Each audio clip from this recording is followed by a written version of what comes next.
Hey guys, welcome back. Joe here again, ScaleFreak.com with Steve. You guys have all known Steve. Steve's been around for a long time, but you know what? This is a continuation of the Getting to Know series, and this one here is getting to know Steve Taylor.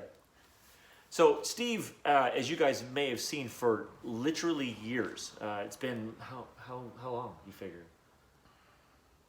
Like I opened the business in 2012. So I think it's been pretty. You stopped by the well, no, because I met you briefly before that. But Yeah. but how long have you been gone from Best Buy? I don't even remember when I left Best Buy. Yeah, so it would have been before 2012, but so probably since 2010, 2011 kind of thing. Steve's been hanging around. I met him. It was actually really neat because my wife used to work at Best Buy, so I met him one day at Best Buy. Funny enough, Halloween, he was fully done up head to toe in camouflage. Carrying a paintball gun with him, which good on you for getting that into Best Buy. But it was a different time back then. Yeah. And then one day I was working in the hobby shop and he just wandered in and I was like, man, I think I know you. And he's like, yeah, because you know your wife, blah blah blah. And then, dude, it's been at least 8 years since then, and it's just been like kind of my counterpart in the hobby and in life, I guess, because. Quite literally, like we see each other every single day. I got him a job at the same place that I work. I have an apartment in my house that Steve lives in. We have the garage that at any moment, if it's like, hey, I'm out here, or he's like, hey, I'm out here, it's the man cave for Steve and I. We just hang out here all the time and we'll do videos for you guys and of course work on trucks, and then every Sunday, I mean, put it this way, my kid calls him Uncle Race Car, or Uncle Steve most days, and he's just a part of the family, is I guess the best way to say it, is a part of the family. It's been a long time around. I'm his, everybody's got to have a Steve. This is who he Yeah, refers everyone's to. got to have a Steve. This is the Steve. Steve always has the tools, unless I've borrowed them and not quite given them back. He's always got the parts, so anytime you're on the trail, he's got the tools, he's got the parts. He's researched the snot out of the parts. So if you ever want to know, like, what's this gearing? He goes, oh, it's this. Or what's this thing? It's this. He knows exactly what, well, almost all the time, he knows exactly what you need. I mean, you're learning about a few new things because the Enduro kit's not here yet, but you've already learned all of the stuff that's happening in the States. And Steve's the first one to be like, dude, did you see this new part? Like, with my Trail Finder 2, you got to get this transmission, you got to get these things, you got to get this. Okay, I throw them all on. Yes, they're exactly as good as Steve said they were going to be. So that's kind of how it all goes together. So it is amazing to have a Steve around. You should make sure you have a Steve around because, well, I was going to say, none of your stuff is ever broken because Steve always has the parts. But even if you're being a bit of a princess and you're like, I want to fix my own shit, next thing you know, you come up and it's on the counter and it's done. Actually, it was this, and it's not that I didn't want to fix it. I had to go get the chicken wings. Yes, this is true. Trying to wire the BXR in a different way, wired in the BEC, wired the BEC into the BXR into the F-bomb, and all of a sudden I powered up and I'm like, the servo works, but the ESC's not coming on. And then my phone alarm went off and I had to go get the food because my wife wanted chicken wings, so I went and got her wings. And he's like, I don't get it, man, I don't get it. And then I come back and he's like, truck works. Okay, truck works. It just turns out that, what would you say it was? When I put the shrink wrap on, a piece of solder pierced a line and shorted it. If you guys have ever pulled the pins out of the receiver, out of the little black part that goes in the receiver, they're not perfectly flat and smooth. They have a little sharp point. So when he folded it back and shrink wrapped it back, the pressure of that, I feel, might have pierced the sheathing and was causing a bit of a short.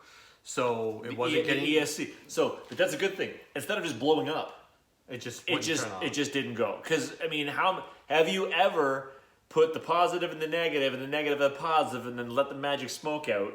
I do it often. I do it a lot, actually. That's why I got away from bullet connectors. I'm pretty bad like that.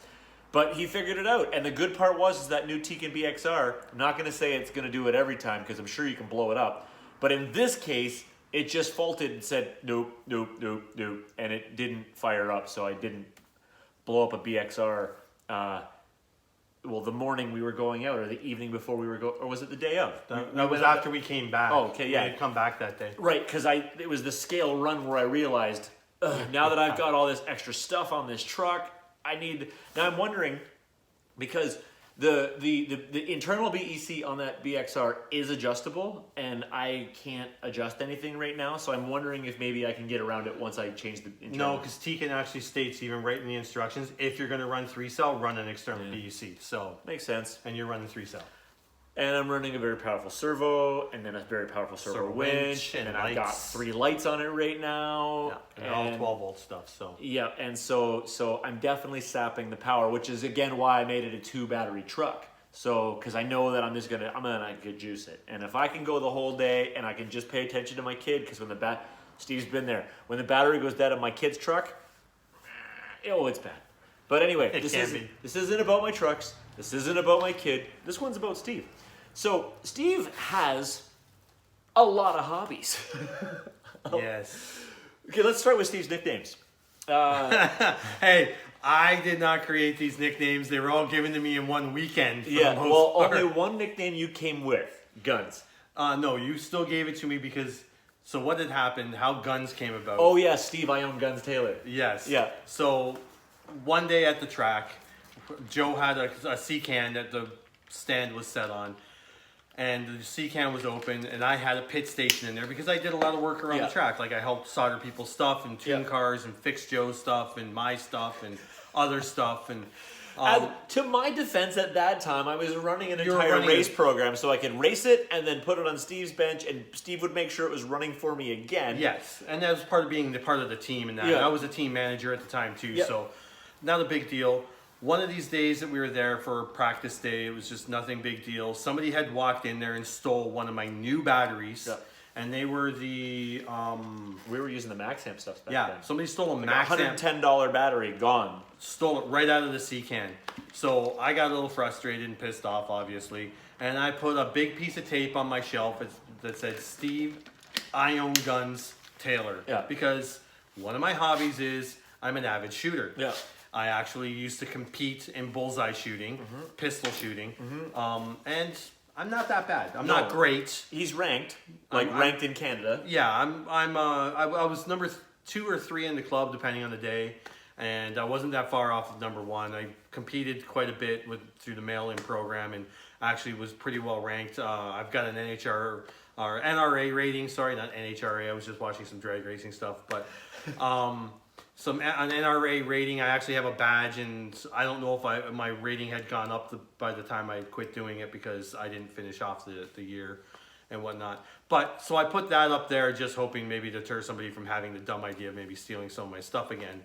And next thing you know, I was being called Guns. Steve Guns Taylor. And then, what was the movie that had Drill Bit Taylor? Yeah, so Owen Wilson movie, Drill Bit Taylor. So that's where the next thing you know, Drill Bit came out. Then he was Steve Guns Drill Bit Taylor. Yes. And then what else was there? Because there was Steve Guns Drill Bit Paperclip. And that was because one guy decided he couldn't remember what the what drill bit was. What drill bit was, and he came up with Paperclip. Yeah. So then as a joke, Joe's calling a race one time, and for an entire lap, which is about 45 seconds to 50 seconds in a short course race on Joe's track, he announced my position. But in the process of announcing my position, he decided to go through my couple of nicknames, and then decided to keep rambling on. The next thing you know, my nicknames were 30 long or 40 long. We just kept going. So I yelled down as he's announcing it, "Go! What about the rest of the people out here? I've done this for a lap already." Yeah, just laughing. No, I loved. Okay, so I loved race directing, and racing can get very serious, and off-road racing can get very, very well. All racing can get very competitive. Yeah. Sometimes you got to cut the tension. Sometimes, and so I would just get a giggle on the stand. It may take away their concentration for a moment, but the whole point is I'm trying to take away their aggression, because we've had days where people almost threw people off of the driver's stand. Yeah. And I'm not one to say that I'm innocent. I've thrown my radio, I've thrown trucks. I literally have grabbed, you guys hear lots of stories about my Mugen e-buggy up at the barnyard. I literally grabbed that thing and threw it in the garbage can. One day when I had my my Spectrum DX3R radio, it started glitching on me at a race, and I literally just went, "See ya," and just tossed it. And that's when I switched over to Airtronics, because Steve was like, "You should try one of these," and I tried it, and I was like, "That is the answer." And I've been using Airtronics ever since, because it's it's another one of those situations where he did the research, he had the product, and I will tell you right now that even when I had my hobby shop, Steve is the king of, "Here, try mine." And that is just, you will stress your credit card out, because once you get a hold of Steve's gear, because Steve's gear is always set up, dialed in, and fast as hell, or in this case, slow as hell, and can crawl over everything. So he just goes, "Here, try mine." And it's like, "Oh, thanks, Steve, you're so nice." And the next thing you know, it's like, "Give me more, give me more." I'm a crack dealer when it comes to RC cars. Yeah, your first taste is free. Yeah. And then after that... Poor Gander. Yeah, Oh, Gander didn't know what hit him. But it's not just Gander, because it's been Antler lately, and me, because in the past few months, Steve's like, "What about this? What about this?" Because this truck right here, this is Betty Blue. You may have heard us talk about Betty Blue. We should probably do a rig review on Betty Blue soon. Once we do the last couple of upgrades. You may have heard us talk about Betty Blue. This is a very purpose-built competition kit. Everything about this truck has been designed for TTC and well, I guess not really G6, because this is really over-capable for a G6. Yeah, but the lighting's for G6, because you don't need the lighting for TTC. But every part of this truck, he has researched, built, and designed to be a winner at tough truck competitions. Well, this has cost me a lot of money, because all of a sudden it's tires, it's foams, it's rims, it's everything. Like these Pitbulls 1.9 XL alien snot compound, whatever they are, just epic tires. And that's cost me, well, I had to buy a set for, yeah. And then all of a sudden he's like, "Well, look at my Trail Finder 2, and I've got these tires and these rims." Yeah, that cost me money. And I've got these parts and these parts and these. That cost me money. "Oh, hey, Joe, did you see about the over-under drive or the overdrive transfer case? You should check that out for the TF." Done. That cost me money. As you guys have already seen the video. You guys have had videos on it. So Steve is the king of spending other people's money. But just the look on Gander's face when you're running up the total. Yeah, that was a couple $1,000 he didn't expect to spend that day. He was coming in just to pick up the kit. Yeah. And I'm like, "Oh, I'm so jealous. I really want that kit. Have you checked this out? We started throwing stuff in the bag. He started placing things on back order. Next thing you know, he's like, "Can we only do maybe a portion of this right now?" And it's like, "Oh yeah, definitely." Yeah, no problem. I got to order the rest of it in anyway. And then he got his daughter into it, and then next thing you know, it cost him even more money. Yeah. But then he ended up re-graduating back into real trucks again, and he's got a C10. Yeah, an old C10. Beautiful Oh, it's a truck. gorgeous truck. I think didn't his wife get him that for his birthday present? Yeah, if you're watching it, his truck is amazing. Yeah. But it also helps anybody else. Like Gator comes in and takes a look at all of his stuff and goes, "I gotta have some stuff." And then his daughter's gotta have some stuff, and I gotta have some stuff, and Pumbaa and Dave. And I mean, Antler's Unimog is because of this thing. So it just go. Yeah, Gator asked us a lot of questions about his Jeep before he built it, and now he's like, "Oh, I really like what you did with yours. I want this and I want that, and tell me more about this." And yeah, I can see him spending a few more bucks after I. Yep, but the good thing about Gator is he'll just pass his old parts down to his daughters and build his daughters amazing trucks. Yeah. And his wife wants a truck too, because they come out and they scale with us, and it's a whole family thing, which is absolutely amazing. Oh, yeah. So it's great to have Gator and the family out on the trail, because they are badass. Yeah, Gator, when you coming back? I was talking to him today. He's going on vacation soon, and he will be back. So after our weekend away, he's coming out. Nice. So that's a lot of fun. One thing I want to remind you guys, if you're coming in the area, please message us. We would love to go scaling with you. Jason's coming down this weekend, a different Jason. Different. Oh, the other Jason. The Jason from Barrie. So here's an interesting thing. There are some people that have pieced together a lot of information over the years, and one day I get a message on Facebook saying, "You've said this, and this, and you said it was in this area and at this time. Did you happen to work for this company?" And I'm like, "Wow, you're good. You nailed it all." So he's coming down this weekend, and he's going to go scaling with us. And then we've got another gentleman from the area, Carson, who has messaged to Steve and met Steve, and he wants to come scaling with us, so he's going to come with us soon too. So if you see us out or you see us online and you're going to be in the area, or maybe you're even within a reasonable driving distance, ask. Just ask. That's all you have to do is ask. All this Jason guy did is he messaged you and said, hey, I'm going to be in Niagara Falls coming towards the end of this month. Can we go scaling? I'm going to be in the area. And we're like, yeah, just let us know when. Absolutely. You just got to remember that you'll be scaling with a 5-year-old. So please be patient, be calm. Please don't smoke, and don't swear more than I do.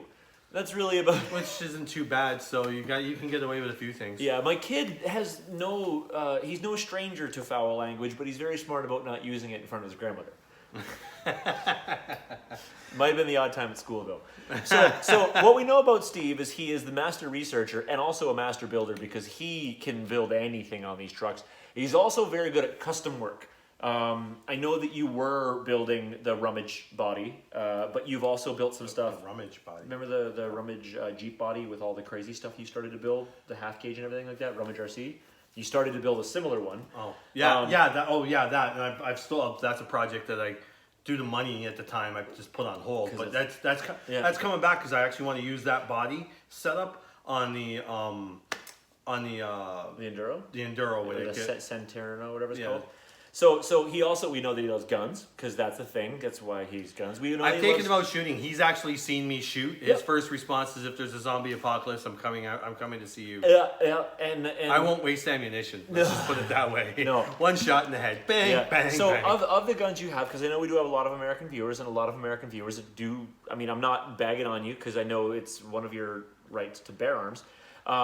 You have your 22, which I know you have a 22 that is like your prime dialed in like competition shooting gun. Mm-hmm.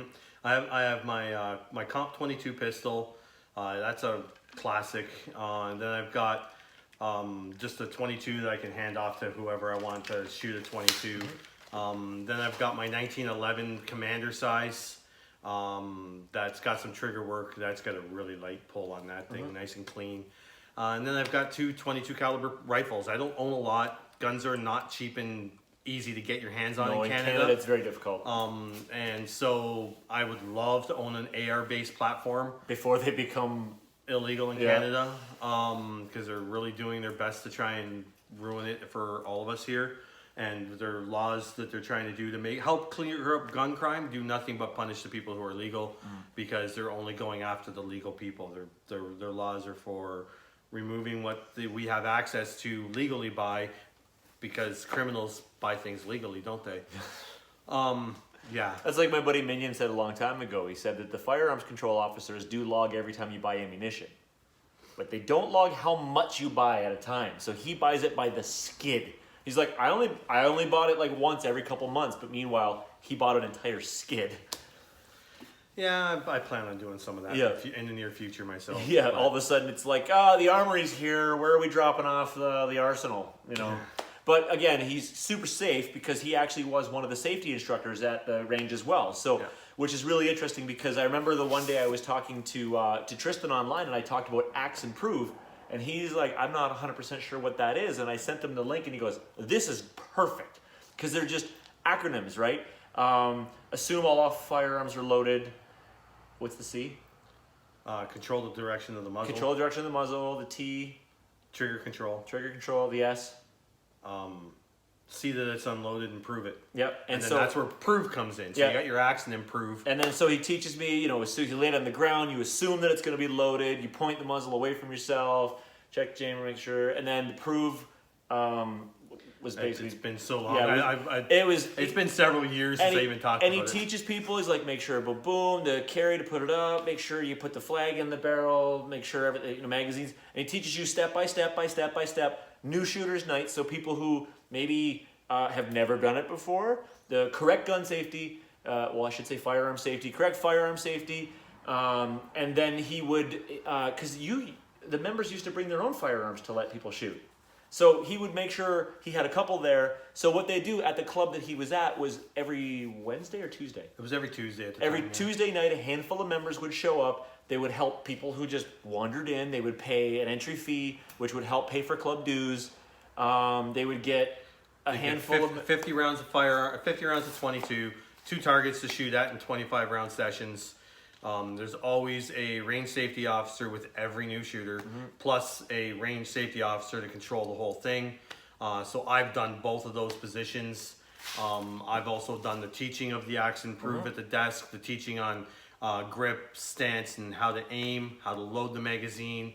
I've done it all. When I brought Joe and Tash in to shoot the one time, like, hey, you guys want to learn how to shoot? Yeah. And they're like, yeah. Okay, I'm going to teach you how to shoot my 22 because you got to learn the basics first before we put something. I'm not going to be like you are in Vegas where, oh, you want to shoot a 50? Here, you've never shot a gun, but here's a 50. Yeah. I'm not going to do that. I'm going to let you graduate to that. Showed them. They were like super excited. They were super safe. They enjoyed it. And then I pulled out, okay, so now you guys got a chance to shoot the 22. How would you like to shoot the 45? And Tash was like, no. My wife was like, no, I don't want to do it. So I was like, yeah, of course I do. So I talked her into it though. Yeah, because we're only allowed to put five rounds in the magazine at a time here in Canada. Is it just Ontario? No, or is actually, the 5 rounds in a magazine in a pistol is the rule of the club. Oh, okay, so club because rule. the firearms law is 10 rounds. You're not allowed to have a magazine that'll hold more than 10 rounds in a pistol, 5 rounds in a rifle. Well, yeah, because I was going to say, because when I went to the rifle club, we could still only have 5 rounds in. So he hands me this 45, and it's like, bang, like, oh, this is what I came for. I can never go back to a 22 again. And bang, bang, bang, and it was great. But the cool thing about Steve as well is he makes you figure out how to load the bullets into the magazine. He makes you do it all yourself. He doesn't do it for you. He's like, if you want to do this, you need to learn. So then my wife is like, I don't want to do it. I don't want to do it. I don't want to do it. So he goes, listen, just fire 1 round. I put 2 rounds in the magazine, fired off the 2 rounds, see what you think. Yeah. She fired off the first round. The first round, and she looks back like, and then it was over. Yeah. Yeah, needless to say, luckily I haven't taken them out in more recent times, otherwise they would have spent more money. Yeah. And Steve was just like, we created a monster, and then he started stocking up on, but also, this is really funny, when I went down, remember, so again, I have that apartment that Steve lives in, and the one day I go down there because my furnace died, my hot water tank died, and I had to get the repair guy to come and fix the hot water tank. So I go downstairs and I pull the wall apart where the hot water tank is, and the hot water repair guy is looking at the floor, and he's kind of like, what is happening here? Well, Steve also loves golf. Steve had cases of ammunition and just spent casings all over the place. They were just spent casings. They weren't cases of ammunition. I have about 1,800 casings. 1,800 used once or twice 45 casings. Because he can reload them. For reloading? Yeah, He created his own putting green. Yes. He creates... Well, no, it was a putting trainer. I kept it narrow so I could make sure I was working on my stroke when I was putting. Yeah, that was down, set up on the ground. It probably intimidated the shit. So the repair guy's like, guy. I'm like, don't worry, buddy. You'll make it out alive. It's okay. Like you'll make it out alive. The worst thing you got to worry about is the cat. Yeah. Oh yeah. Yeah. The guns in this home are not dangerous. That cat. Yeah, that cat's so dangerous he'll lick you to death or chew on your toes. Well, once he eventually got the hot water heater to fire, the cat tried to get into the fire. We're like, Corbin, like quit it. Like, what's going on here? They're like, oh look, this is sparkly. No, the cat is a maniac. But okay, so we know about the firearms. We know about the hobby. Obviously, we know about the hobby. But you've been in this hobby forever. Yeah, I got into this hobby. Well, the hobby shop that got me into that got me into racing no longer exists. They closed down quite a few years ago. So I've been following Team Associated since the TC4 days, or sorry, not TC4, the RC10 T4. I used to follow, used to buy the magazines, and it was Associated versus Losi, and Associated was with Airtronics, and what's my favorite companies right now? Yep. It's gone still back to Associated and Airtronics. Not so much the Associated anymore, but I love my Sandlaw radio now. Yep.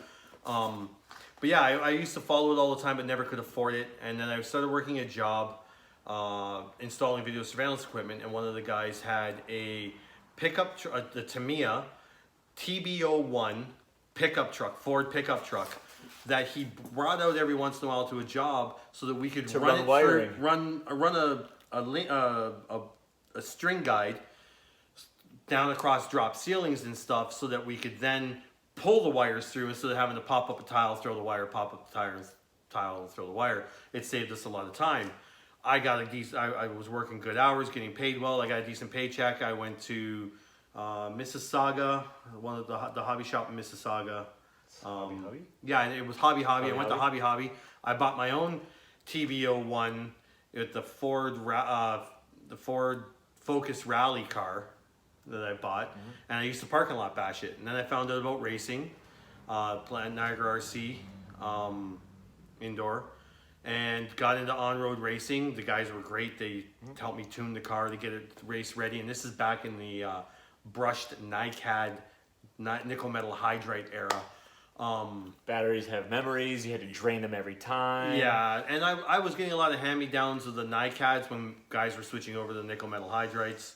I was getting tires that they were normally going to throw in the garbage because I didn't have any money and they just wanted me to get going. They were doing their best to find me the right springs and right tuning so I could get around the track. I did that, and then I upgraded to a TC3, then I upgraded to a TC4. And you kept going to, well, you skipped the 5 and you went to the 6. I did end up having a 5 at one point because I bought that used 5. I was actually just watching one of the old videos and we were talking about this in the video. And Hightower had a TC5. He loved his TC5. But then I went to the TC6.1 Worlds car and went from Hightower being a whole main above me to me beating Hightower in that same main. Because that car was so much different. And yeah, and my driving had improved because I was doing more off-road racing in the wintertime.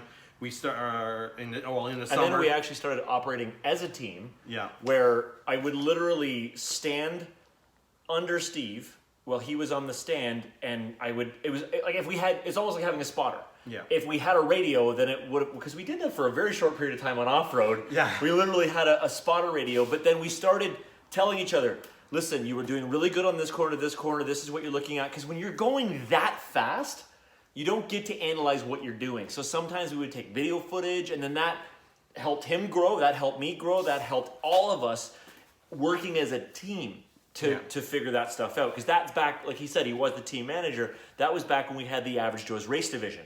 So the race division, the drift division, the crawl division, that's what we called ourselves. And not only here, but we also had Oshawa. We had a segment in Oshawa. So that was a lot of Hamilton. We had a lot of fun traveling around all over Ontario as a group. And it was like, I'll bring the tents, I'll bring the cooler, I'll bring the barbecue, I'll fix all the car. Not me. I would never say that. But again, a big chunk of the team would fix your car. Yeah. So so the interesting thing about that, Steve's talking about the idea of he had to make do with what he could get. From that, he learned how to make maybe not the proper parts fast, and that's why, like, when we were racing, I'd throw the car down, and he'd be like, "What's it doing?" And I'd be like, I don't know, man. It's got a nasty hole going into third gear. And he'd be like, it's your fuel map, man. I told you, it's dumping it. No, I watched Fast and Furious today. But no, I'd be like, I don't know. It's not turning in okay. And he'd be like, okay. So then he'd grab the 2 mil and the 1.5, and they'd be like, okay, put it back on the track and go. And you'd be like, damn, that was it.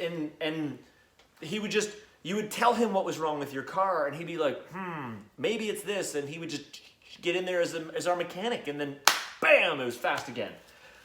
And then I hit a bunch of stuff, and then he had to fix it again. And Gander was actually, or not Gander, now my brain just went for a shit. Gator was just talking about that was when we went scaling last time. He's like, dude, I remember going there with his HPI truck and how he couldn't get the thing to go around the track, and it's like, I'd hand it to you and you do a couple things and we tweak it and tweak it and tweak it. Next thing you know, that thing's super fast. Like, you were awesome with that stuff. And we go, yeah, the problem with that was I could tune everybody else's car. Can't tune his own. No. Cannot tune his own. Not a chance. I can't tell you what's wrong with my car because I'm so focused on trying to hit my apex and doing this that I miss what the car's doing. So that's why with him spotting for me and telling me what was going on, I could go back and make the changes I needed or adjust my driving style that I needed to do to improve my times. And I increased quite a bit. For years and years and years, Steve would always drive and then be like, this car, it's not doing it for me. I need to buy the new car. And I'm like, why? We just need to work on this car. we're spending so much time on this car that let's get this car worked out. But he'd be like, forget it, buying a new car. And then he would step up to the new car, and then all of us would have to, because then he was faster than all of us.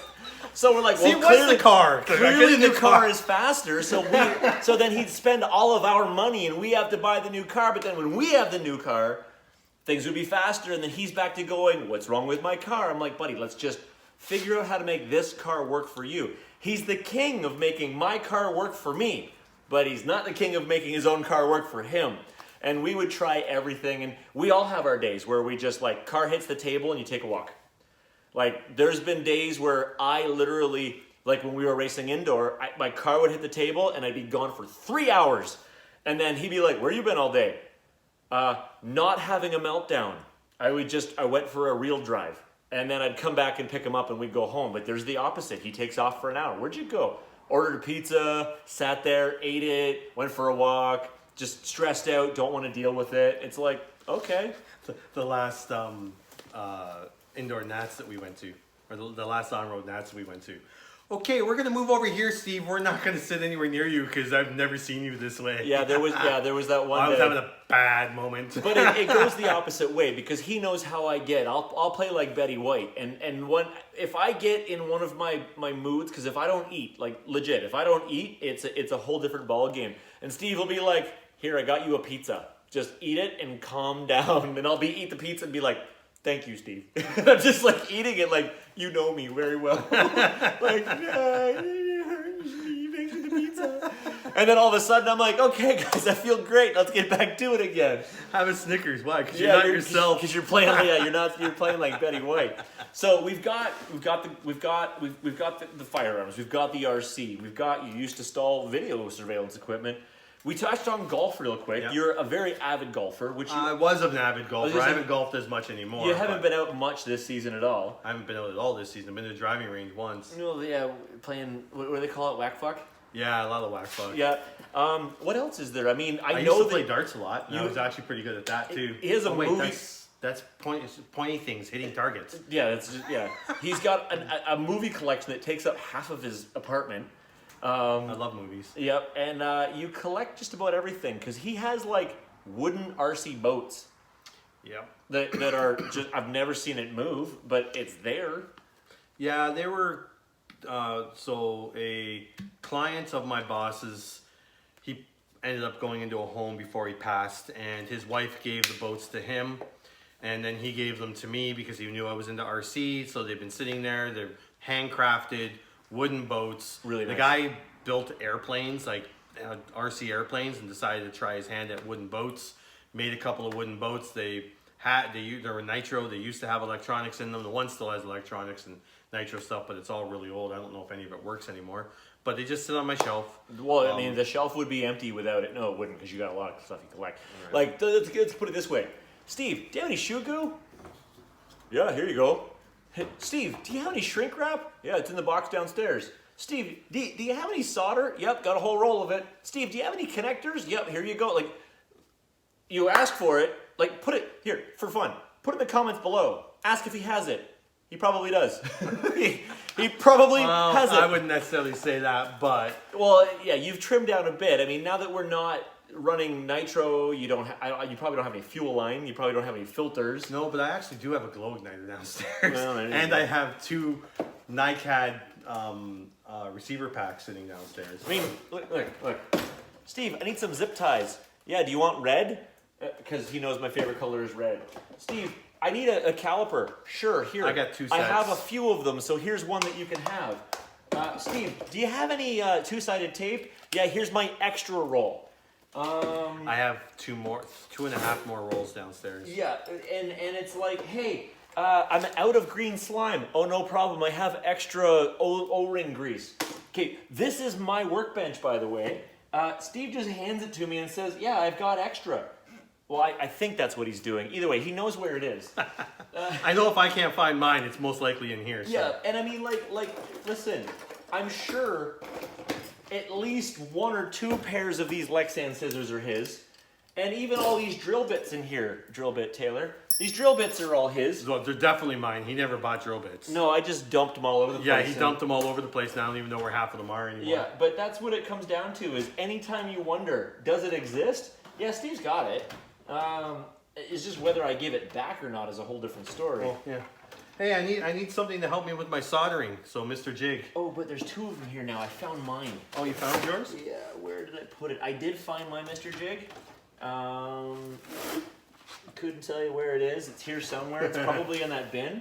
But I did find my Mr. Jig, so you can have yours back. But there's always something. You know, hey, do you got a connector? Hey, do you got this? Hey, do you got that? Yes, he does. He does have it. It's like he's trying to figure out what he's got to do. Oh, I might have something downstairs. I go through my parts bin. Oh, look here. Yeah. I'm not even going to open the tool drawer because half of them are actually his. But the funny part is if you borrow enough of Steve's tools, and you have them long enough, and he can't find them, he will buy new sets of tools. So that after you ruin the tools that you've borrowed, and then you start borrowing his new tools, you can just repeat that cycle over and over. And over time, he will escalate how good his tools are. So you just always inherit better tools. He's the neighbor that borrows your lawnmower or your trimmer or your rake and never gives it back. Yeah.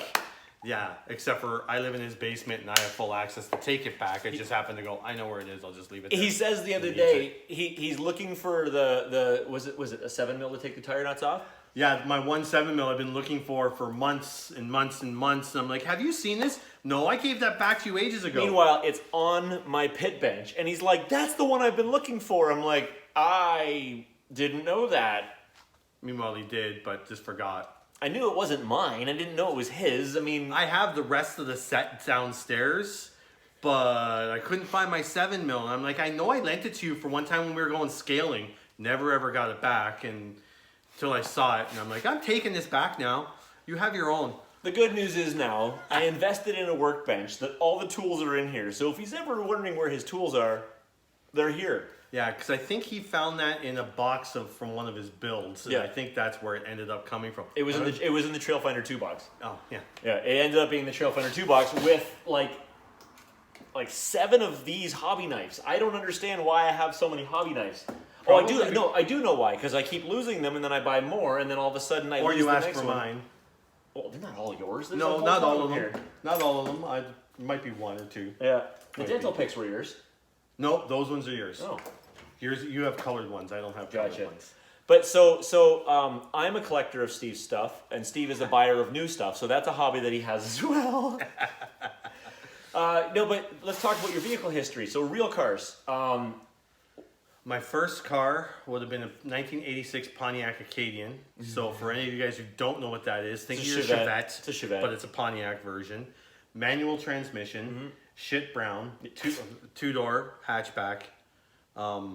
Yeah, that was my first car. I actually blew the timing belt in that thing, and those motors were so good that you could just throw a new belt on it and never had to worry about bending a rod, nothing. Yeah, back before interference engines. But then that you was- had your Isuzu Trooper, which was like one of your claim to fame. I had after the Chevette got totaled in a car accident, not my fault. Every accident I've been in, which has been 3, have not been my fault. I bought 86 Camaro manual transmission T-bar roofs. I had that. Then I bought the Isuzu Trooper. That was a 1989 Isuzu Trooper. Love that truck. He still talks about it constantly. I wish I had my Trooper still. Yeah, actually, that's the only truck I ever regret not still having. Then I was able to afford a brand new 2003 Cavalier, and I bought that. I love those cars.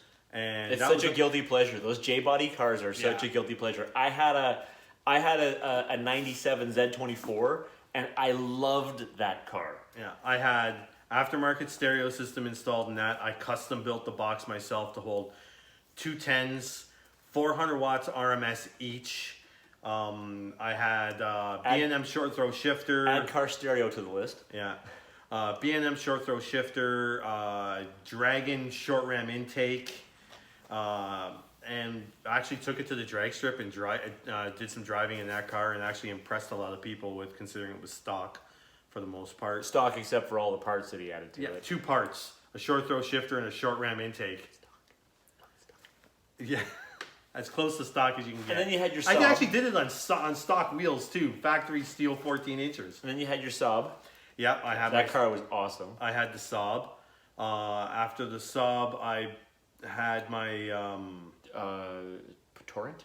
the Pontiac Torrent. And then I had the Civic. Yep. And now I'm without a car. Yep. So the Civic was, I mean, of all of them, I don't know, of all of them, I really like the Saab. That Saab was fun. Saab was quick. But that Saab was a problem magnet. Like the tent blew away and hit the side of the car, and because the cars are aluminum, I ran over. over a branch, and the branch went right through the wheel well cover into the back into the back of the car, and Like it had its fair share of problems, and being a Saab, it needed to have very few technicians that were able to work on it. And then in the end, it got stolen. So the car literally was just a problem. Yeah. From every single day. But it was quick. It was very fast, and it was unassuming because people were like, "Oh, it's a Saab," and then you're like, "Okay, bye bye." And it was a manual transmission, Yeah. which also freaked a lot of people out because it just looks like a sedan, touring sedan, and it's a manual transmission. And it had a nice sunroof, And then it's like, "Punch it, Chewie." Gone. it was a quick car. Yeah, that was really a quick enjoyed car, that. and it carried a lot of hobby stuff too. Because we would take that to the track, and we put all of our bags in the trunk and in the back, and we just filled. I wouldn't even have to drop the seat. I could put Yep. the tables and everything else in the back, and then throw the bags in the back seat, and done. Leather interior. It was a sweet car. So now, more things. Sim racing. So Steve joined me in the sim racing. So you got the Project Cars 2.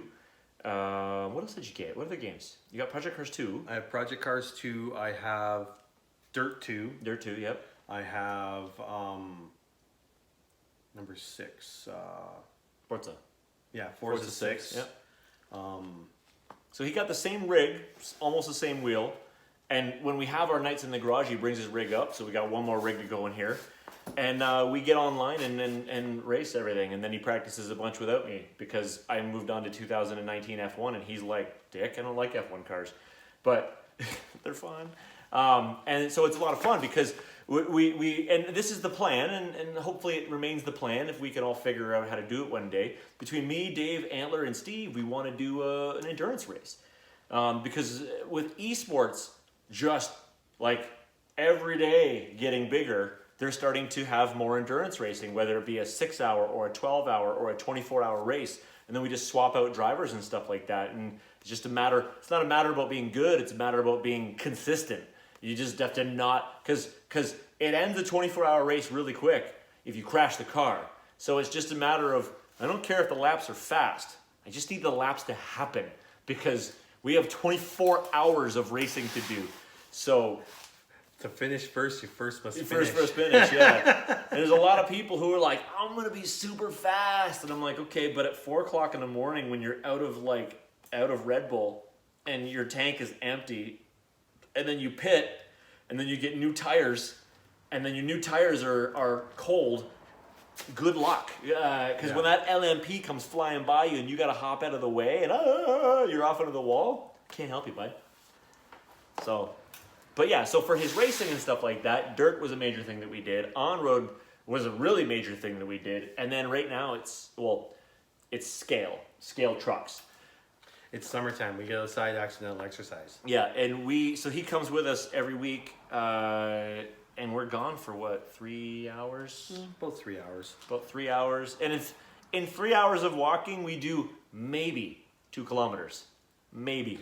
But there's a pretty good hike, and we got It's a lot. we got a 5-year-old trying to go, "Hey, I need everybody to go stand over here and go over this and not run over that." And everyone in do the this." line, follow me. Don't go in front of me. Do not drive in front of me. And then we all just sit there and go, "Okay, bear. Okay, bear. Okay, can we just go? Can we go, bear? Can we go?" So that's how it goes. The down. good thing is it's 3 hours and it's 1 battery pack for the most part. Yeah, for the most part. But that's so. What else is there? I make a lot of my own scale parts. Well, it's very true as well. He's very handy with stuff, like with everything really. I don't know. That micro car that I did the interior on. Yep. Yeah. He has patience. That is a virtue, seldom found in men and never in women. My wife will never get 45 minutes into this video, so she will never ever see that. I love you, hon. But yeah, so patience to go through and literally hand paint the interior of that tiny little thing. That is ridiculous. Plus custom build roll cages and stuff like that. That was pretty unreal. I would just go. It's like it's black interior. Good enough. Yeah. No, I painted it in red. What are we talking about? Like even when once upon a time I had one of those Orlando 32 scale kits, I picked it up and I'm like, parts too tiny. And I just gave it away. Because the thing was so small, I can't deal with it. Like my mitts are huge, and I punch a lot of things from boxing, so my hands hurt most of the time. Like you guys may not realize, but when I'm doing those videos where I'm working with my hands and doing the parts, it sucks so bad. But I have to deal with it. I was boxing tonight, and it's a blast, and I absolutely love hitting things. Which is why I can't throw my radio anymore and can't throw my cars anymore. And when I have a fit, they have to feed me so I don't like get all violent and stuff. So yeah, you build all your own scale stuff. What else is there? I want to make sure we get to know the Steve very well. The Steve. Yeah. Or as my son used to call him, Steve. Steve. Uncle Steve. Uncle Steve. Yeah. Oh, like in this past winter, these 4 snowmen out front. What are the 4 snowmen doing out front? Well, one's Daddy, one's me, one's Mommy, and one's Steve. One's Steve. Yeah. I don't know. I got my cats. Yep, cats. Yeah. Well, so one thing I also want to note, and actually this is really interesting. Steve is one of the crew that brought the original G6 to Canada back in 2013. He's one of the guys that was helping, well, all of us get Parker into Canada. And it's really interesting because if you talk to Parker, he'll tell you that 2013 was a pretty big year for him. His trip up to Canada made him some contacts on the way and on the way back that really launched the G6. You will notice that after 2013, things really ramped up. And he'll actually talk about that. He'll be like, yeah, that trip to Canada was a game changer. And that's exactly what it did. So Steve was a part of the crew that, okay, this was actually kind of funny. So Steve went with Parker. It was at the evening or the morning?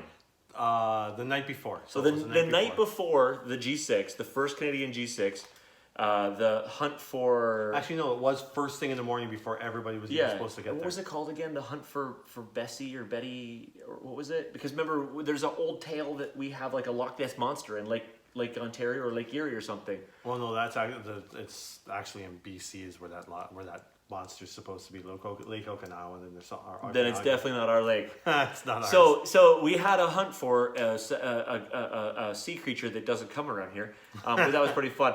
But it's the joys of Canada. Everybody thinks that Canada's about this big when we're actually larger than the U.S. Yeah. So Brian came and he's like, okay, can you help me set up some markers? And Steve's like, yeah, of course I'll go. So he drove him out to the site and helped him set up all the trail markers. I basically carried 2 buckets. He set everything up. So then when Steve left to come back and, okay, guys, we got to do the registration and everything and da-da-da-da-da, Brian stayed and reset a handful of markers because he's like, no, Steve can't know where the gates are. Like, he can't know the path. And created some challenging gates, too. Yeah, so he moved a bunch of stuff to make sure that when Steve took part in the G6, that it wasn't like, oh yeah, the next one's over there, guys, or the next one's over there, guys. So it would still be a massive challenge for him.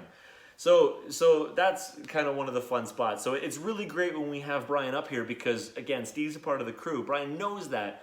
And he actually will come here and hang out with us when time permits. Because, I mean, this year he literally, flew in, did the Canadian G6, and then flew out to go help prep for Axial Fest. Yeah, Axial Fest was a week later or whatever, 2 weeks later. I don't think it's happened yet, has it? Axial Fest has already passed. Oh, I don't even know that. I thought they were still leading up to it. No, I thought Axial passed last weekend. Then maybe it did. I haven't seen much online about it. But anyway, he had to in and out and see ya, and that was the end of it. So he didn't get a chance to stop by this time, but it's pretty fun because he cuddled with the dogs, and he actually knows my son, and my son knows who he is, and it's fun. And I hope to see you again. And Raven looks forward to seeing him. Yeah, I hope to see you again soon, Parker. And then all the other G6ers, man, you guys are all awesome. But I just wanted to kind of give Steve props for his work in bringing the G6 to Canada. So he was a part of it as well, because it takes a lot of people to get a guy who doesn't know who any of us are in a market where no one knows who we are to come up here, to just throw it all away and grab him and Skino in the F-150 with the huge ass pit bulls on it and They drive had to trim just to get the pit bulls. and drive from Nevada to Ontario with whatever money he had left. Took a lot, and he did it, and it's paid in spades. So, which is excellent, and we made a great friend out of it in Parker. Yeah, phenomenal guy. Yeah, Phenomenal guy. And that was a red-eye night for me too, because I spent the entire night leading up to it trying to get those pit bulls mounted to the RC four-wheel drive tire or wheels for that event. yeah. I still have. You still have yours mounted. I sold mine off. They should be these ones. No, should be. Maybe I took those ones off. Oh yeah, because I took them off and mounted the RC4WD wheels. So once upon a time, those RC4WD rims used to have Pitbull 1.9s on them. 40 minutes per wheel. 40. Yeah. 40 minutes per wheel. Oh, I remember why I took them off. Because I tore a bead. I caught the tire one day, and the RC4WD wheels don't like non-RC4WD tires. So I actually ripped the bead and it tore my tire. So I had to get a spare set of tires. And that's when I said, hell no, I will not do this again. So I got a different brand of rim, which the pit bulls just were perfect on. And then I ended up getting a set of RC4WD wheels, which fit tires, which fit perfect on the RC4WD wheels. And I'll put it back. Part of the collection. Yeah, there's. And I've got a bunch of tire sets downstairs too. There's 8 sets of tires right here. And that's just what's standing there. That's not even what's on vehicles. Yeah, 8 sets of tires there, and then 4 trucks, so that's 12 sets of tires. And I think there's more around here somewhere. I might have finally condensed them all, but whatever. And then Steve's got a pile of tires. Yeah. Because we test and tune everything. We were a part of the original CI Foams crew back again in 2013. Yeah. Crawl Innovations sent Steve and I, and for the G6, a handful of prototype foams. And that's actually what are still in some of my tires were the 2013 prototypes. Yeah. And we had to test them. Like Steve was a big part of that as well. Because again, this guy knows what parts do. He knows what they do, what they're supposed to do, and is able to give proper feedback as to the performance of it. But not just like, I thought your foam worked good. It's no, I thought your foam worked good compared to all of these other foams that I've used. All of these other foams and all of these other configurations and all of these other tread patterns. Because like all of our trucks here, they're all running different stuff now, and we switch them back and forth to here's and and see how it works. Yeah, because I have a pair of these, Joe has a pair, Tash has a pair. Every one of us have different foams in them because we're testing to see what they're gonna do. Yeah. You have the Proline one. I have the 2-stage in my truck. 2-stage. Tash has the single stage. Proline single stage. And I'm running the Stalkers. Yeah. And Tash got a chance to run these for a little while and help break in my tires because they've only been run a few times prior to her running them.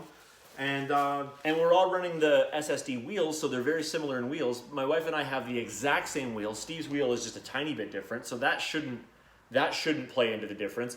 But so what we'll do is literally like drive, and then switch, and then we just kind of you hand in hand and then go again. And the benefit of switching like that is now they're being performed on. You're judging it based on the performance on your rig, so you can figure out what works well for your rig, and go from there because. Like we said, this one here is built very competition, so I want the softer foam in here. Whether it's going to be the 2-stage, I'm actually considering getting the CI 2 stages, and that way I can go with a medium front and a soft rear. Because my truck's not that heavy. No. Purposely. Yeah. All the weight's going to be super low on this thing, so that it can side hill and everything else, and not have to worry about it. Hence wanting the 2-stage foams. And by going with the soft fronts and the medium rears, when you start to climb, the front tires are going to grab, but the rears aren't going to collapse from having all the weight put back there, and lots of different things. And it's a ton of tuning. It's a ton of tuning. Like much like when you're racing, we used to be like, run it, change your shock fluid, let's try something different. Change your diff fluid, let's try something different. With these ones here, let's switch our foams, let's switch our pattern, let's switch everything. Change your shock angle, change your shock oil that's in there too to change how fast the thing reacts and when you're crawling over stuff. Like if you look at this truck as an example, I'll take the body off, screw it. It's a bit of a mess under here, but the rear shocks are actually leaned forward. I've got my shock towers in the most forward position possible, and that gives me a bit of a softer rear end so that when I'm flexing over things, I'm not getting the whole body flopping over. It's actually letting the wheels do the proper articulation. And I've switched to better shocks than what the stocks are. So interestingly enough, remember when we built the Unimog, you were like, the shocks are leaning forward. I didn't realize that you'd already done that. The shocks originally, when you installed it, were leaning backwards. I backwards. switched it. Yeah. Because as much as the instructions said to put them in the rear position, it's the short wheelbase rig, so they actually needed to be in the front position. So there was an error in the. There's another. And this. 2017. Parker came back here and autographed Steve's truck. Do work driver, and his signature at the bottom. And on the other side as well. And then I flat cleared over it, so it was always going to be part of the rig. Yeah. So that's that's awesome, eh? I love it. Yeah, custom work on the cage. This thing, for instance, like we said, I do a lot of my own things. So I still got the stock stickers on the back, but I removed all the paint off the body. I actually have lights in here. Those tail lights actually come out red because I put lights in behind it and the sticker keeps them red. And his gauge cluster I love. All his gauges light up. My gauges light up because I made a light bar in here to put in behind the light, and I kept some of the paint on there to dim it out because his light bar was really bright. So yeah, that's in there. I've wired it up for lights everywhere. This thing, the only thing it needs is a light bar in the front for when I'm doing the night stage of the G6. And again, back to the research, because he did all the research to find out that one too many RCs made the perfect light bar for this cage setup. So I got it for my truck as well, and we were doing the night stage on that. So and it's a bright light bar. It is a very bright light bar. It just needed a little custom work to get it to fit 100%. Well, because it just on my truck it just keeps flopping down, and I have to keep pulling it back up again. Yeah, so I did a little bit of carving on mine and mounted it and let the screws come into the mounts for the light itself, and mine fits in there quite tight now. I don't customize anything. I put it on the bench and wait till Steve does it. I can't help but modify things. Yeah. Even my cars had something modified in them at one point, my real cars. So. And then he tells you they're stock. Well, it's 2 parts. It was only 2 parts. It was only two only parts. 2 parts. It's only 2 parts. It was a short throw shifter and a short ram intake. That's all they could afford at the time. The car was still was less than a year old, still running the factory Steelies. Yeah. So if you want to see more stuff with Steve, go look at our bench questions videos. Because for how long did we do that bench questions for? Over a year, I think, didn't we? Yeah, we did it for over a year. That would have been back in 2014. We started doing that. And then what we would do is people would send us questions, and we would just pull them out of a bucket, and they didn't know what the questions were. Only I knew what they were, and I pulled them randomly out of a bucket and just hit them with random questions. And it was a good show, and a lot of people have asked for it to come back. Maybe one day. People got to send us questions. People have to send us questions, but maybe one day it'll come back, or maybe we'll just do it live. I don't know. We'll figure it out. But that was kind of one of the things that people really, really enjoyed. So you guys enjoyed it. I want to bring it back, and Steve's up for it. This is why our videos last so long, because we were actually getting a lot of comments on the fact we started it off going, or when Joe first announced it, it was going to be 15 minutes. Yeah. And the shortest time frame that we could actually do any of the videos in were 23 minutes. Yeah. And then they went from 23 minutes to 35 minutes to 45 minutes to 1 hour and 20. I think we have a 2 hour and 14-minute video or something. I think we have a 2 hour plus video as well. Yeah. But I've been rewatching them lately. Yeah, and that's an awesome thing too, to rewatch all the videos, because it's amazing where we came from with the videos, right? Like, it's actually pretty neat. Even just to watch the transition go from Average Joes to Scale Freak. Yeah. Because, I mean, it used to be, I used to introduce myself every video, I'm Average Joe. And then eventually we phased out the name of Average Joe because I did shut down the store, and we got rid of the track, and we bought the name Scale Freak because Vince was the actual original Scale Freak, and he used to paint scale models. So, you know, and then eventually I thought, I really like that name. Vince was folding it up, so I bought the IP, the intellectual property, off of Vince, and we just relaunched Average Joe's as Scale Freak. So you'll notice that the channel changed, a lot of our stuff changed. I stopped calling myself Average Joe. Yeah, we got in shit the one time for calling ourselves Average Joe. From what? When we were in, so we went to the indoor the indoor off-road track in Quebec, and we were out for dinner the one night, and the one girl, we're all wearing our Average Joe shirt, because so it's all Average Joe's guys. Because that was went the to team. Quebec. It was a team race. Oh, I think I threw them all out. And Damn. so we're at this restaurant, and a couple of us were like, "Wow, that waitress is really hot." And our waitress happened to hear that. She was a little bit older, and she's like, "Yeah, you guys don't stand a chance. You're wearing shirts that say Average Joe. You're playing yourself down." And we're like, "This is a team thing. It says nothing to do." And she just couldn't understand it, and it was really funny. There was definitely a loss in translation. Yeah, definitely lost in translation. But damn, that waitress was hot. I don't remember that. All I remember about that entire weekend was that was also the same restaurant that we're in, and they were playing hockey on one thing and football on the other, and we almost got into a fist fight in the middle of the. Yeah, and I remember the one thing that I remember the most about that, because remember in Quebec they have two languages, right? French and English, but they are primarily French. I remember we walked into that one restaurant late night, and the gentleman walks up and goes, "Bonjour, hello," and we said, "Oh, hello," and he goes, "Oh, thank God."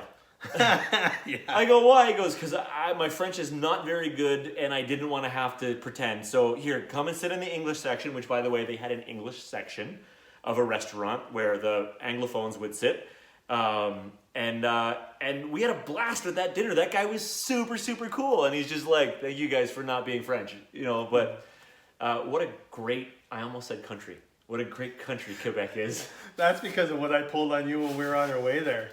We crossed the border, and like, "Oh, look, guys, we're in a new country. Did you bring your passport?" So we left here, and so we live in the Niagara region. 2 hours outside of Niagara region is about Oshawa. We're around there, and I'm like, "Oh my God!" He's like, "What?" I go, "I forgot something." That's when our tire blew out too. Because remember our tire? Oh, that was Brockville. Our tire blew out. Yeah.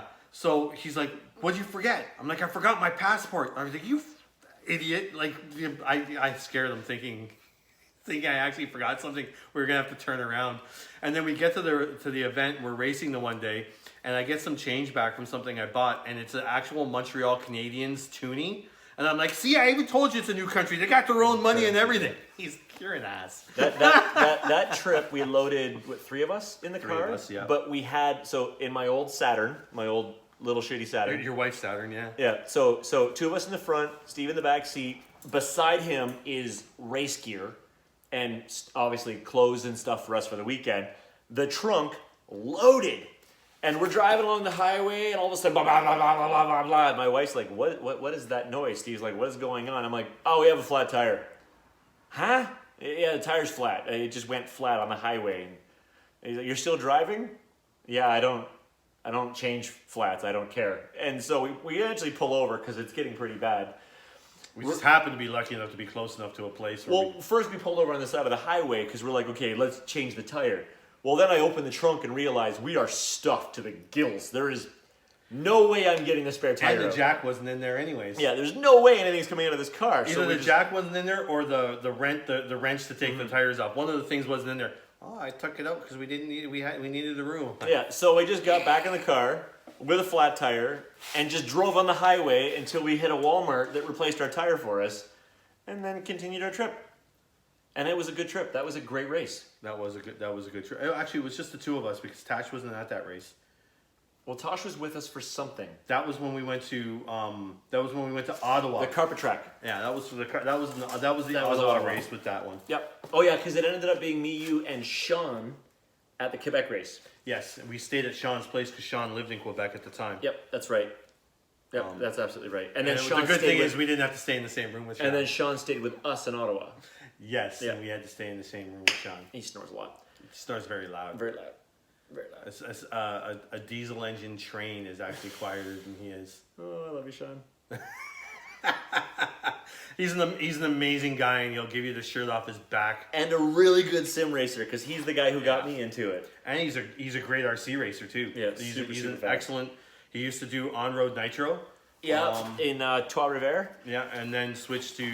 You got him into the off-road. Yeah. And he always said that asphalt is for racing and dirt is just to get you there. And then I got him on the dirt. And then he hasn't left dirt. But he won't do the scale trucks. He refuses. He's like, the going slow is no. But I said that at the beginning too. Going slow is lame. This sucks. And then you challenge yourself when you're on the trail and you're like, I'm actually enjoying the challenges that this is.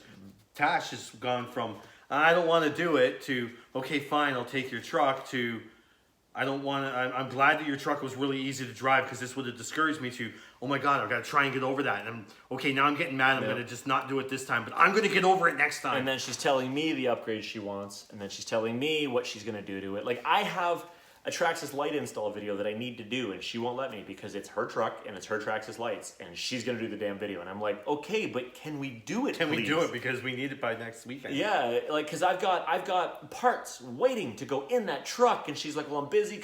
And that being said, my 5-year-old is a handful.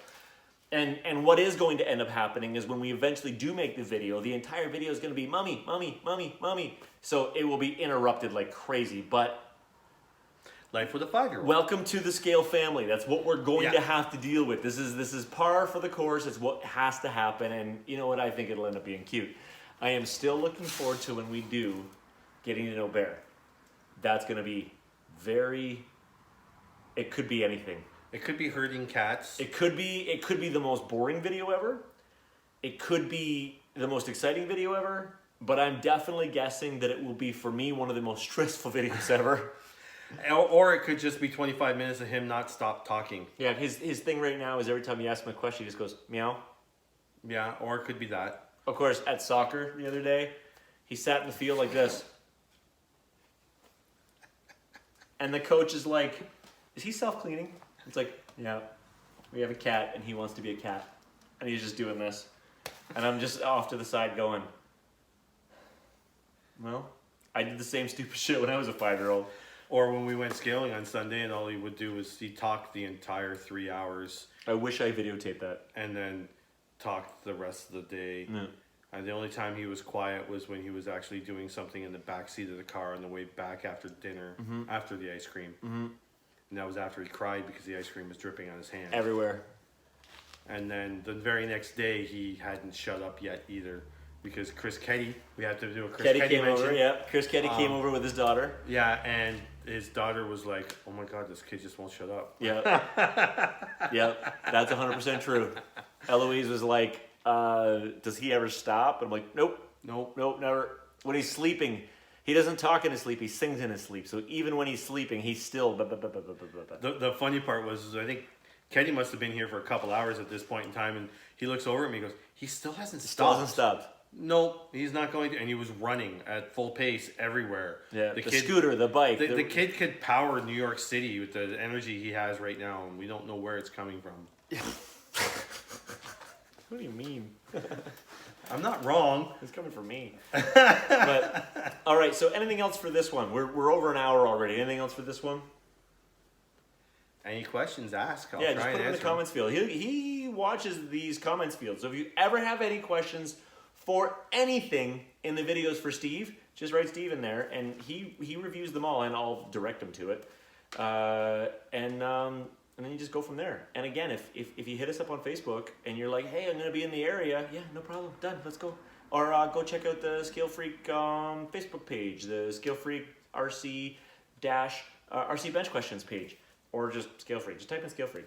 Or if you want to find me on Instagram, it's at ScaleFreakRC, because Steve doesn't want to get onto Instagram, even though it's the coolest thing ever. He's like, I'm not going to do it. I'm like, buddy. This is the extent of my social media. I'm on YouTube, and all I'm on YouTube for is because you're on YouTube. Yeah. And I have my Facebook. Yeah.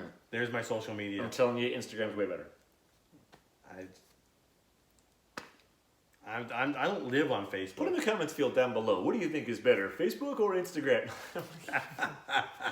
All right. And it's basically, who cares? Yep. Just enjoy what you enjoy. Let's wrap it up, because right now it is midnight. It is midnight, and I have to work in the morning. You're not the only one. Tomorrow's not my long day, though. So yesterday was my long day, my 14-hour day. So tomorrow will be my 6-hour day, and then get the hell out of Dodge. You don't have a delivery in the evening? Probably, but I can't check it on my phone because my phone is recording this right now. So guys, thank you very much for watching. Click on... But I was actually going to say one thing, besides the click, like, subscribe. Actually, guys, hey, we have the Patreon page. Oh yeah, Patreon. Because I wanted to mention the fact that with Pearl Gloves, because he's been talking about his boxing and all that, Got to support Dave. He's part of the Scale Freak crew. One of the reasons why I'm going back and watching all of the old videos is to try and get more views, more clicks. more clicks, and everything else on the videos. So hey, you see this, you get your notifications, and you're able to watch this. Share it with your community. That's awesome. But go back, even if you're not going to be in front of the computer, just let the videos play, because that type of stuff will. Because Joe's already made the promise, any monetary value that any of these videos create, 100%, is all going towards Pearl Gloves and under Dave. So hey, let's support the crap out of that. All I'm doing at work right now, when I'm at work, I have one screen open in the background that just plays videos all freaking day long. So I want to specify the dates because this video is going to be on there forever. July 1st, 2019 till November 29th, 2019. That will be 100%. 100 of any revenue generated from Scale Freak, and that could be from the YouTube channel, that could be from donations, that could be from Patreon, that could be from if I can get the files for these t-shirts and start making them again. Anything that we can get done from Scale Freak is 100% donated to Dave, well, donated to pearlgloves.ca. In Dave's name. In Dave's name. Now, if you want to go and do a donation yourself, because you can get tax receipts, you just go to pearlgloves.ca, click on the donate button, and make sure you click Dave LaCoy from the list, and then that way it will go into his name so that he can get credit for bringing in that donation. But thank you, Steve. That's great. And keep watching the videos. So guys, he's already said it. I'm not going to say it again. You guys have yourself an amazing night.